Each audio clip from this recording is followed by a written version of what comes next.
Sam Houlding, welcome to the Sports Management Podcast. Yeah, thank you very much for having me, Marcus.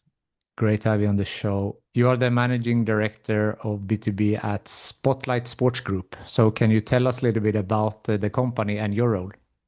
Yeah, sure. So I joined Spotlight Sports Group in 2010. I've been at the business for a long time, 16 years, overseeing a lot of transformation within our business. We are or were a traditional media publisher when I joined in 2010. And I think it's fair to say that any media publisher over the last 2 decades has had to adapt to opportunities to really thrive. And over my time at the business, we've explored various commercial avenues. We've really adapted into what I would look at as a kind of more global sports media publisher and content supplier. So my role as managing director of B2B focuses primarily on our industry partnerships. I've worked in a commercial capacity in the business through all my time here. And yeah, predominantly my focus is our industry partnerships and how we're working with operators, media providers, affiliate sports organizations globally to help them bring front-end consumer audience experiences to life to meet their audience objectives. So everything that we do at Racing Post and Spotlight Sports Group is very much focused on audience growth and audience experience across sports and sports betting. Interesting. So, that is across different sports as well, I assume. Yeah, absolutely. So although we might be steeped in racing heritage, with our main brand being the Racing Post, we supply thousands of articles per year into the industry that encompass all sports, and not only all sports, but we cover 70 plus languages as well. So we've got a really big multilingual output to that. Definitely. So, one of the racing sports obviously is horse racing, and there's a recent report that has been released by you that explores, among other things, like how racing can unlock nearly 200 million potential fans worldwide. Personally, I know very little about horse racing myself, so I'm very curious to hear what you found in this report. Yeah, absolutely. I was just thinking, I hope you don't start asking me about harness racing or trotting, but because yeah, we're quite steeped in, I guess, thoroughbred racing in the UK. So that's where my main area of knowledge lies. But yeah, look, where I mentioned before how our business is really focused on opportunity and audience growth. One thing we've been really keen to do is to highlight not just the challenges that racing has as a sport with growing audiences in a modern day consumer environment, but the opportunity. There's loads of panels out there that have talked about the challenges and the issues with sport. But as a business, like I mentioned previously, we've had to focus on opportunity over the last 2 decades. That's what we do. So we've worked really hard with the sports consultancy, who have done a fantastic job in helping us bring this report together. It draws on quantitative and qualitative research. We've used data from some of the most credible existing data sources out there. And then we've layered in expert industry opinion. And we wanted to bring that to the industry to shine a light on what racing can do to better engage new audiences. And in particular, like you mentioned, one of the findings in there through some of that data is that there are, a potential further 200 million fans out there that racing can target upon its existing core fan base.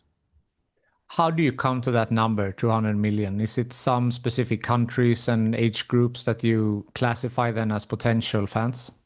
Yeah, the data focuses primarily on key horse racing territories. So countries which we would see as having racing deeply kind of interwoven into the fabric of their sport. So it calls out the 36 to 48 million global fan base, which is your more core racing fans and maybe casual fans that have a deep engagement in racing, but that can be deepened further. And then the 200 million is made up of sports fans. So sports fans that can be converted. Maybe they don't have a current interest in racing, but they're open-minded statistically to engaging with racing. And then what we've called in the report entertainment and big event fans. So they're about 60 to 80 million of that 200 number. And that would be a potential fan base that isn't necessarily identifying as a sports fan, but they're more drawn to significant entertainment events, fashion, music, hospitality, those things. So those sports fans and entertainment big event fans, we know that it's likely the younger demographics that we would need to target there. And yeah, that's what the report majors on, the opportunity across those segments. Interesting. So why do you think that horse racing has struggled to convert these potential fans already? Like what has been missing up until this point? It's a huge question, to be honest. And to unpack that with one specific thing is really tough. What we've done really well, I think, in the report is we've laid it out by various sectors. There's call to actions in there. We've looked at racing as a product and areas that racing could improve as a product. We've looked at the betting experience. We've looked at live events. We've looked at the digital ecosystem, and we've looked at the governing infrastructure. So I think all these things are quite connected. For me, personally, I think it starts with the product, and then you can allow that to flow through all those other areas. But we've really identified lots of different opportunities across all of those that I think connect. I think the one thing, going back to your question, that I would highlight is that particularly when we think about the opportunity with younger demographics, it's such a competitive landscape now for sports consumption. And it's not only sports consumption, where we've mentioned the entertainment and big events fans, it's entertainment consumption. So we know, and the stats in the report that highlight this, that over half, I think it's 52% of 18 to 44-year-old sports fans, they follow 11 sports or more. So gaining cut through is harder than ever. We also know that those fans are mobile first and social first. I think there's another stat in there that says 70% of 18 to 44-year-old sports fans follow athletes or teams on social media. And there's another one that says like just over a third, I think it's 36% of the same demographic will have watched sports highlights on mobile in the past week. So my personal view, gaining cut through is harder than ever. Racing as a product needs to evolve slightly in order to present itself with really engageable content and formats that really cut through to this younger demographic. That's really interesting because also the report suggested that the sport doesn't have an audience problem, that it has an accessibility problem. So is that what you say, to be available on, for example, smartphones or the screens where the fans are? Yeah, exactly. And it does highlight that. I think that meeting fans with the content that they want to consume on the platforms that they are engaged with is absolutely key. But you have to have the right product to then be able to generate that content in the first place. So if we go back to the product, I've talked before a little bit about racing being a fantastic global sport, but quite localized in its mindset. There's a series of festivals or one-off events, and I think a lot of sports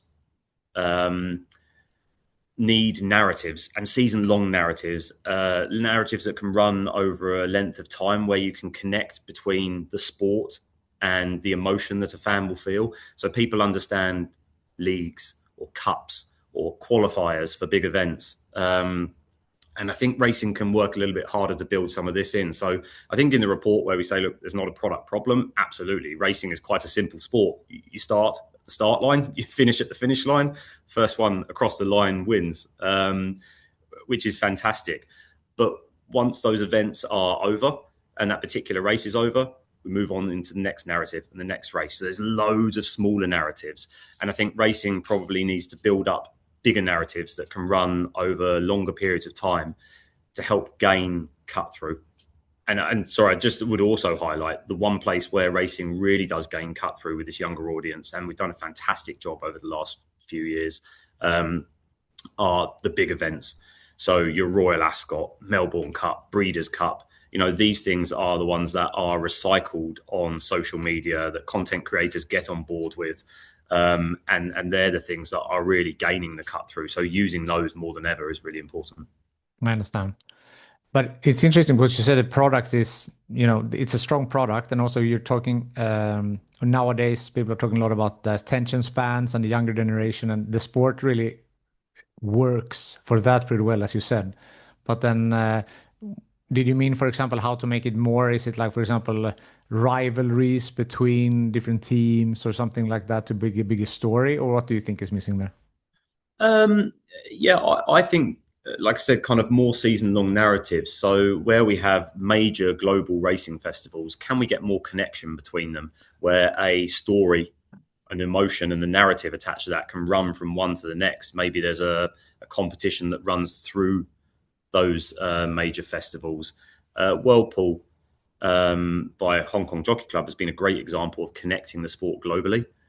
But it's done a lot of that with the betting liquidity across the pools betting. It's probably not quite tweaked that to a front end audience experience yet, but that would be quite transformative. So I think the more we have of those kind of stories that can run and connect global racing, the better. And then, like you said, getting those in the right content formats is absolutely key, because we know those audiences are social first, mobile first. It's got to be short form content, something we focus on as a publisher at Spotlight Sports Group. Racing Post is a big investment in short form video content and amplification of that on social at the moment. So we know that's where the battlefield for attention lies, and that's where we need to try and gain cut through. Yeah. So Formula One has made quite a journey lately and succeeded in attracting a young audience a lot through their Netflix series. Are there any learnings that you guys can draw from how they expanded with a younger audience? Uh, definitely for every sport, they should be looking at the Liberty Media, the Formula One playbook, and taking what they can from it. I would say Formula One as a sport, without doing it a discredit, is a lot simpler than horse racing to understand. You have 24, I think, races across a season, and it neatly flows from one to the next. You have a drivers' championship, a team championship. So telling that strong, unified, central story is quite easy. So horse racing would find it quite hard to do that with all the different events globally that we have. But some of the things that Formula One has done really well, like you said, was the Netflix documentary. And I think what that has really educated a lot of sports on is the need to open the doors behind the scenes to the sport. Racing's also a little bit unique that it has equine superstars, and I'm sure core racing fans would argue strongly with me on this point, but it's quite hard to extract a personality from a horse in video. You'll get empathy and human connection and emotion between human and the animal.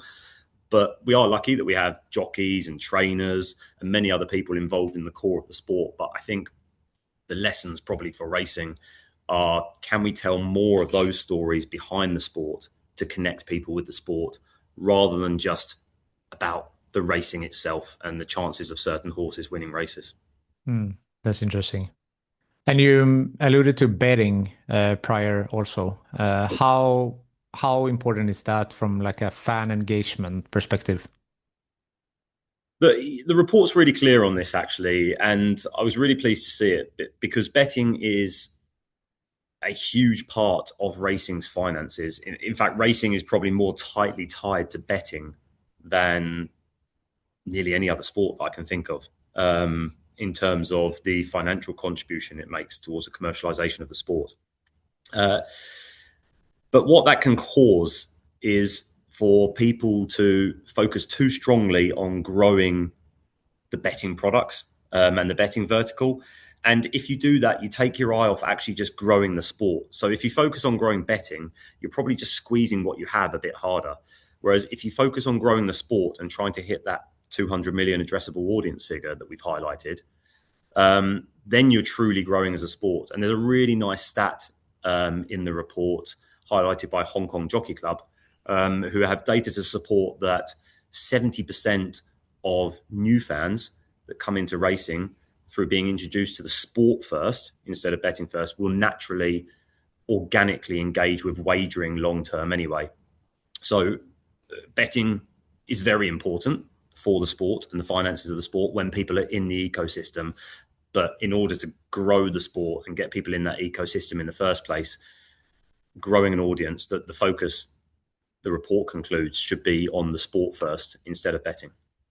Yeah, that makes total sense that you said, because if you're bringing in a bigger audience, then you said there's the data suggests that naturally many of them will go into betting as well. So then you're growing both but if you're only growing the betting, you might not increase the overall audience. Yeah, absolutely. And back to the start of our discussion as well, it's a competitive landscape and sports need to think transformatively. And to see a transformation in betting, we need to see a transformation in audience, really. So, yeah, absolutely. Yeah. You've also described horse racing as one of the richest data environments in sports. Of course, obviously, a lot of data has gone into this report, but also for you guys and trying to grow the horse racing, how important is data and how are you using it? Yeah, horse racing is possibly the most data-rich sport out there, I think. At Spotlight Sports Group, everything that we do majors on data. It always has done. Every output that gets put into our publications, print or digital, there's big databases behind it that capture all of the key data points across horse racing, and that's a vast number of data points. We've also, over the last probably 8 years or so, ingested all global racing data. So we have really good databases that cover a vast range of racing from across the globe, all major territories, and we've also put a lot of effort into content generation, so data science behind that to form content from that data, because data is absolutely key and having all of the data for the sport is key, but what you do with it is even more key, especially when you're talking about engaging audiences in the sport. So we put loads of thought and effort and resource and investment into bringing that data to life so that it's consumable for our audiences. Mm. And I mean, also like there can be so much data. So how, do you narrow that down into information that you can actually use to, improve what you guys are doing? Yeah, it's a great point. Like, what data point is important? What data point is important for you might be very different to the data point that I want to see. What we do know, I think, and the report highlights this as well, that nearly a third of sports fans cite feeling informed as their primary trigger to bet. So data is really important in that betting journey. That is also really important for the sports finances. I think a lot of the focus that we've had isn't choosing a data point, but it's visualizing those data points. It's coming up with things like rankings, or we've turned a traditional race card, which for new fans is quite difficult to understand and engage with, but we've turned that into a data-led, data visualized product, which we've called Smart View. This is used by a number of operators, and effectively it just creates a view that's more like gamified stats and data. And we tested that really strongly on audiences of Racing Post, particularly younger audiences.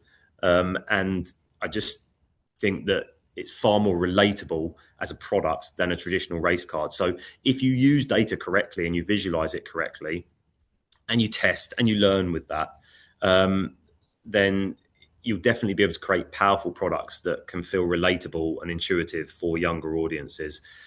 And interestingly, some of the data that we've actually had from the operators that are using our SmartView products show that frequency of staking and staking volumes are higher through that product than through traditional race card views. So it's been a massive focus of ours actually over the last 3 years. SmartView's been an example of a really strong product that's come out of that. 100%. And The report identifies five critical areas. I think we have touched upon most of them now, but the racing product, one of them, digital ecosystem, live experience, betting experience, and structural framework. So, is it like possible to say is some more important than the other, or are they all equally important in their own ways? Um, it's easy to say they're all equally important in their own ways, isn't it? So I'll swerve the easy answer. Um, I back to a previous point, I guess. I don't want to labour it too much, but I do think it starts with the product, and I think that if we can connect racing globally more, um, then it will only increase the chances for us to gain cut through to younger audiences. Racing is a little bit unique in that it doesn't have a central governing body globally. You have FIFA for football as an example, but governing body or no governing body, the leaders of racing need to work together to ensure that there is alignment. And I think the more that's formalized, the better, because if you formalize something, it increases accountability. And as we know through businesses, if you have more accountability, you're far more likely to achieve results. Um, so I do think that that's an area that racing needs to look at, which will help it make decisions on the product globally and how we can maybe connect the product more globally, which then in turn will help us tell better stories and stronger centralized narratives across the product, which then in turn will engage people more in the betting experience. And if we get that part right at the end, hopefully, staking and wagering through betting will go up. So I see it as a sequenced, as a sequencing there. And yeah, probably just trying to kind of, form an answer to your question in the head. That in my head, that's where I'd kind of see the flow. I think it starts at the top with the governance of racing, and the report touches on that. Some opinion in the report says there isn't the need for central governance, but there is the need for central unity and alignment, and that's a really important point. Definitely. And if we're talking about growing the sport, I mean, of course, the live experience is important as well. But I feel like the digital ecosystem and how you can reach out now in a digital world may be even more important if you're talking about growing it. And then, of course, the product needs to be there, but that we have mentioned. Yeah, absolutely. Yeah. One of the things we touched on Formula One that they did very well was centralizing a lot of the digital ecosystem. Formula One TV, all teams have social channels. There was consistent centralized data and media rights. That's obviously a dream scenario. But the digital ecosystem is a really important part. I think if you gain cut through racing as an event and a product, when you consider that the target audience or the prime audience for racing to target for that addressable 200 million is social first, mobile first, it's almost a self-fulfilling kind of virtuous circle, because the more you gain cut through, the more you're going to have content sharing on social media, and the more content sharing, the more visibility the sport gets.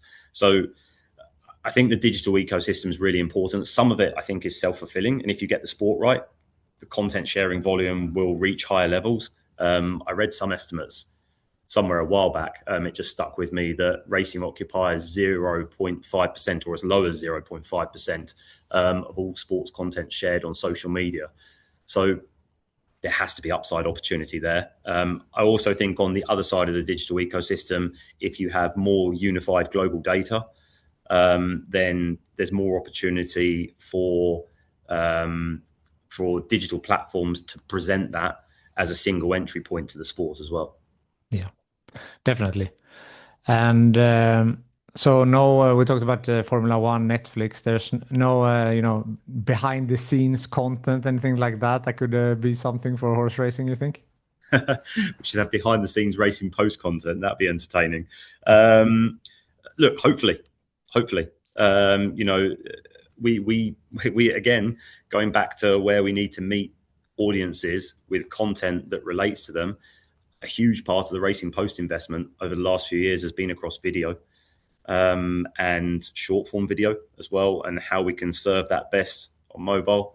and social media platforms. So yeah, hopefully coming. Looking forward to that. So, if we're talking about the future, if you're seeing a couple of years ahead, where do you where would you like to see horse racing be then? What are some things that you hope for in the next couple of years? I think, yeah, back to the very top of our discussion, we really were keen to pull this report together to start the narrative and shine the light. And we're not starting the narrative, there is the narrative here as well. But we want to amplify it. And we feel that actually now is such a crucial time with new audiences having so much competition for attention, sports and entertainment, as I've discussed before, that racing does need to really unite more to put its best foot forward to grow its audience. We know there is a big opportunity out there with audience. The data says that clearly. You know, that's not Racing Post saying it. That's not the industry saying it. That's the data that we have. So I would love in 2 years' time for this not just to be a debate, a narrative, but for action to have been taken, for things to have moved on, for opportunities to have been further identified, and for intent and actionable intent to have started, acting on that. So, yeah, look, fast forward 2 years, I'm hoping we're not talking about it. I'm hoping that the sport's doing a lot more to seize the opportunity. I hope so too. I'm also curious about your journey through the world of sports. So I know you have spent a career in the intersection of sports, media, technology, betting. So how did you get into the sports industry in the first place, and how has your journey been like? It's a great question. I don't think anyone's ever asked me that actually. But growing up, my dad trained greyhounds actually, so I had some exposure to racing, albeit in a very different format. And during university years, I wasn't studying anything to do with sports at that point, but I got a job in a local Ladbroke shop. I was based in Leeds at the time, and I worked for 3 years, worked my way through university, probably doing far too much work in Ladbrokes and not enough study. But I kind of worked through that, and they were kind enough at the end of that to um, give me a shop to manage. And while I was working out what I was going to do after university, as all young people do at the end, um, I took stock of things, and I came across a role at Racing Post. There was a natural affinity with racing through my past there and my role that I had at Ladbrokes at the time. I applied. I joined in a kind of junior commercial capacity at Racing Post, and that was 2010. And yeah, having looked back, the business has always provided a fantastic challenge for me personally. I've been lucky enough to work with some really good people here that have backed me, that have supported me along the way. And as a business, we've always had the next challenge. We're involved in media and we're involved in betting. So, both of those things have had their challenges over the last 16 years or so. And it's been exciting. And, I'm sure there'll be a lot more excitement to come. I'm sure as well. And you mentioned some difficulties with betting and so forth, but have you had any like bumps on the road in your career? And if so, how did you overcome them? You mean from a professional perspective? Yeah. Yeah, I suppose everyone has bumps on the road, right? Like, I would have a long-term view on things generally. I think that the modern day approach is maybe, to work in career blocks slightly. And it's not that I've ever been averse to that at all. But I think when I first came into the business, I worked for a number of years in the same, junior commercial role. Um, and it took a while for some change to happen in the business, opportunity to open up elsewhere that I could then go into. But I spent a lot of my time in that particular role in the early days, and I spent a lot of time there working hard, making sure that I was in a good position. So if opportunity did arise and change in the organisational structure of the business happened, that I was in a good place to capitalise on that. So I suppose the one thing I've learned along the way is that businesses do change and evolve. And sometimes there's just, the need to wait for the right timing to make sure that it meets your needs on your career journey as well. Hmm. Yeah, I like that mindset that you're doing the work. So change is inevitable, right? But then you have done the most that you can at that point when change happens. Yeah, I'd be a huge believer in kind of action over words and working hard and making sure that you're making a difference. Because if you're doing that, then career results will follow. They absolutely will. If you apply yourself consistently to output um, and don't worry too much about the rest, then I believe that if you're in the right environment, that will come. Yeah. So for the young people listening that might be starting out their career in sports, or maybe they are early on, what are some advice for them to make it in the sports industry? Oh, that's a really good question. Work hard, first of all. I have to say that. I mentioned there actions over words. It's important that there's output to your role and that you're just making the biggest difference you can, no matter what that is. When I first started, I was working across proofing tipping as it came into our business. So we had a database where someone would have to send in the tip. I'd proof it. We'd have that, authorized or checked and kind of authorized on an annual basis by a legal body to say, yep, they sent it in at the right time. But that's not a glamorous task looking back now when I think about where I am in my career. But apply yourself well, show curiosity and interest, because if you stay within your swim lane and doing that role, you're not going to expand your horizons at all. So I think making a difference and really being curious and passionate and thinking about what more you can do beyond that is really important. Definitely. And I think that when you're talking about sports, it's not only to work for a football club or something like that. The sport is so much wider than that, and we have been into like sports media, sports technology. It doesn't have to be for a rights holder. There are so many interesting roles also that you can look for um, there. It's really diverse landscape. Yeah, you hit the nail on the head. You think of sports and you think, oh, a football club, but there's so many roles that touch sport. So yeah, I'd keep open minded with that, and like I said, work hard at what you do and see where the journey takes you. Perfect. I like to talk about networking as well. Is that something that you have implemented actively in your career? Yes, absolutely. Yep. I work on the commercial side of the business, so relationship building is a really key part of that, I think. And I'd be a very strong believer that you have to have good relationships and build relationships and cultivate them over time. And you never know where those relationships take you. People don't stay at businesses forever. So relationship extension is a really key part.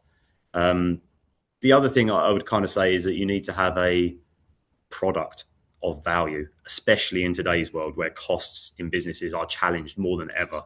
But if you, as a business, have something that's valuable and you can layer on really good relationship extension and networking, then you've got a really powerful mix. Definitely. And today with LinkedIn and social media and technology, networking is easier than it's been in the past. And I feel like most people are happy to help if they got the time and if you're reaching out, as long as you're doing it in a proper manner and you're being polite and professional and everything, of course. You know what?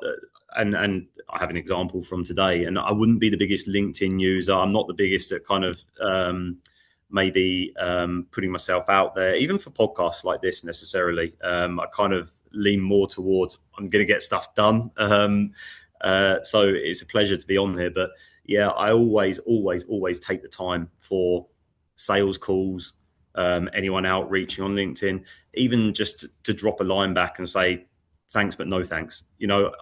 I've been there in my parts of my career. We have people here that work really hard across that. So yeah, it's easier than ever.